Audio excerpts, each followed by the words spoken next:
The air smelled of damp earth and pine as we trekked through the dense forest, our backpacks weighed down with supplies.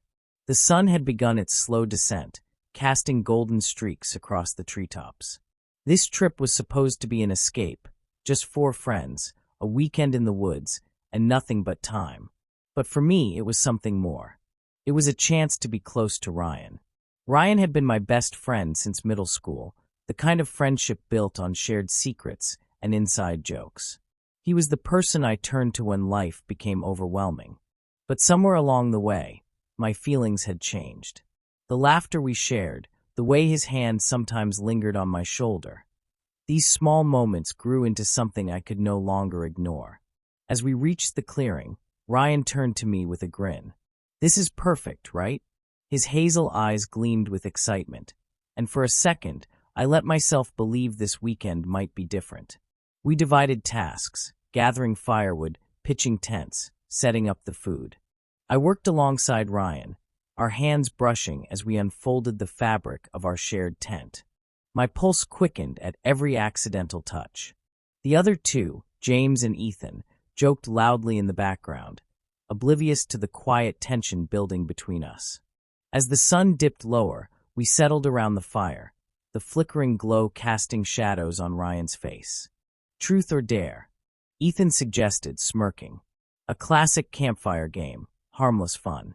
Ryan chuckled. "All right, I'll go first." "Truth." Ethan leaned forward. "Ever had feelings for someone in this group?" A nervous laugh escaped Ryan. "What kind of question is that?" He glanced at me, just for a second, but long enough to make my breath hitch. Then he shrugged. "Maybe." James hooped. Ethan pried for more details, but I sat frozen, heart hammering. Did that mean? No, I was probably reading too much into it. Later, as the fire crackled low, we retreated to our tents. Ryan and I zipped ours shut, cocooned in darkness. The air inside was warm, thick with unspoken words. He sighed, stretching out beside me. "Tonight was fun." "Yeah," I murmured. My mind raced, searching for the right words. Should I say something? Confess?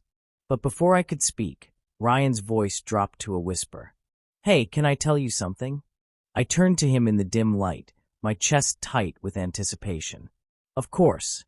But before he could answer, a voice from outside shattered the moment. "Ryan, you still up?" It was Ethan.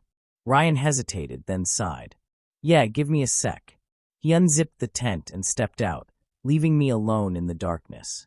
My stomach twisted. Something felt off. I just didn't know yet how much. The forest had settled into a hushed stillness, broken only by the distant crackling of the dying fire and the rhythmic chirping of crickets. I lay in the tent, staring at the fabric ceiling, my thoughts tangled in uncertainty. Ryan had left without a word, slipping into the night with Ethan. Minutes stretched into what felt like hours before the zipper rasped open. Ryan crawled back in, his movements slow, deliberate. "You're still awake?" he asked, his voice softer than usual. "Yeah." I turned toward him in the dim light. "Where were you?" He hesitated before exhaling a quiet laugh. "Just talking with Ethan." He didn't elaborate, and something about his tone made my stomach twist. The silence between us thickened. Then, as if sensing my unease, he sighed. "I was thinking about what Ethan asked earlier. You know, about liking someone in the group." My pulse spiked. "And?" Ryan shifted onto his side, facing me, his expression unreadable in the darkness. "I don't know.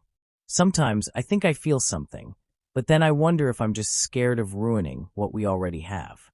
The words hit me like a tidal wave, too many emotions surging at once. Hope, doubt, fear. Was he talking about me? "Ryan," I hesitated. My heart begged me to be honest, to finally say the words I'd been holding back for years. But before I could, his fingers brushed against mine. A light, fleeting touch, but enough to set every nerve in my body alight. My breath hitched. He didn't move away. "I don't want to mess things up," he murmured, barely above a whisper. I swallowed hard. Maybe some things are worth the risk.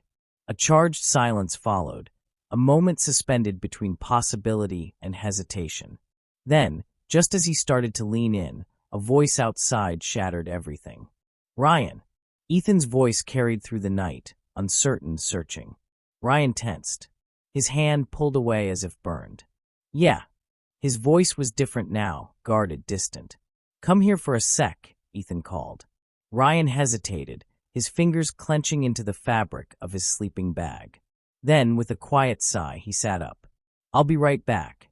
I watched him slip outside again, the night swallowing him whole. For a long time, I lay motionless, staring at the place where he'd just been. The warmth of his touch still lingered, but the space beside me felt colder than ever. Something was wrong, and I was starting to fear that I already knew what it was. Sleep never came. I lay awake, staring at the curve of the tent's ceiling, replaying Ryan's words, his touch, the way he had almost leaned in. But more than anything, I couldn't shake the feeling that something was slipping away, something I didn't fully understand yet. The distant murmur of voices drifted through the night. Ryan hadn't returned. My chest tightened. I told myself I was overthinking, that maybe he and Ethan were just talking. But deep down, doubt had already begun to root itself in me. I needed to know. Slowly, I unzipped the tent and stepped out into the crisp night air. The campfire had burned down to glowing embers, casting faint shadows over the clearing. I followed the voices, careful not to make a sound. Then I saw them. Ryan and Ethan stood close, their faces barely inches apart. My breath caught as I watched Ethan reach up, his fingers tracing Ryan's jawline in a way that was unmistakable, intimate, familiar. And then, Ryan leaned in. I felt the ground shift beneath me, like the earth itself had betrayed me. It wasn't just a kiss, it was the way Ryan melted into it, like this wasn't new, like this was something that had already begun long before this night. A sharp breath escaped before I could stop it. Ethan pulled away first, eyes flicking over Ryan's shoulder, straight to me. Shit, he muttered. Ryan spun around. The moment his eyes met mine, his expression crumbled, shock, guilt, something close to panic. It's not what it looks like, he blurted out. I let out a hollow laugh, though nothing about this felt funny. Really? Because it looks exactly like what it is. Ryan took a step toward me, but I stepped back. I could still feel his hand from earlier, the way his fingers had brushed against mine like they meant something. But now, those same hands had been holding someone else. You lied to me, I said, my voice quiet but firm. You made me think there was something between us. I didn't mean to, Ryan said, running a hand through his hair. I was confused. The words hit like a slap. Confused. That was all I had been to him, a hesitation, an uncertainty, a passing thought in the middle of something real with someone else. Ethan, to his credit, looked uncomfortable. I didn't know you too. We weren't. I interrupted, my throat tight. Not really. Not in a way that mattered. Ryan opened his mouth, but I was done listening. I turned away, each step feeling heavier than the last. Behind me, Ryan called my name, but I didn't stop. Because I finally understood, I had never really been an option. The morning arrived in muted shades of gray, the sky overcast, as if the universe itself shared my exhaustion. The camp was eerily silent, broken only by the occasional rustling of leaves. I moved mechanically, stuffing my sleeping bag into my pack, avoiding the one thing I couldn't face, Ryan. He lingered nearby, stealing glances, as if searching for the right moment to speak. But there was nothing left to say. Whatever we had, or whatever I thought we had, had shattered beneath the weight of truth. James and Ethan were unusually quiet as we packed up, sensing the tension but not daring to address it. Ethan looked guilty, shifting uncomfortably, but I didn't care. This wasn't about him. This was about Ryan. The drive home was a blur of silence. Ryan sat beside me in the back seat, his knee close but never touching mine. It was strange how quickly distance could form between two people, how silence could feel heavier than words. Halfway through the ride, he finally spoke. I never meant to hurt you. I stared out the window, watching the trees blur past. I know. But that doesn't change anything, does it? He asked, voice barely above a whisper. I turned to look at him, really look at him. The boy I had loved for years, the boy I thought might love me back. And for the first time, I saw him clearly. Not as the person I had built up in my mind, but as someone flawed, someone who had made a choice. "No," I said, exhaling. "It doesn't."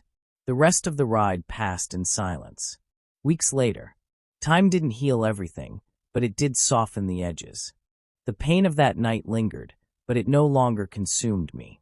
Ryan and I drifted apart, not out of anger, but because some things simply can't go back to the way they were. We spoke less, and eventually not at all. And though it hurt, I knew it was for the best. One afternoon, as I sat in a cafe, lost in thought, a stranger caught my eye. A simple smile, a casual conversation. Something new. Something possible. And in that moment, I realized Ryan had been a chapter, not the whole story. I deserved more than hesitation. I deserved someone who wouldn't have to think twice. As I left the cafe, a weight lifted. The past was behind me, and for the first time in a long while, the future felt open. Because betrayal isn't the end. Sometimes, it's just the beginning of something better.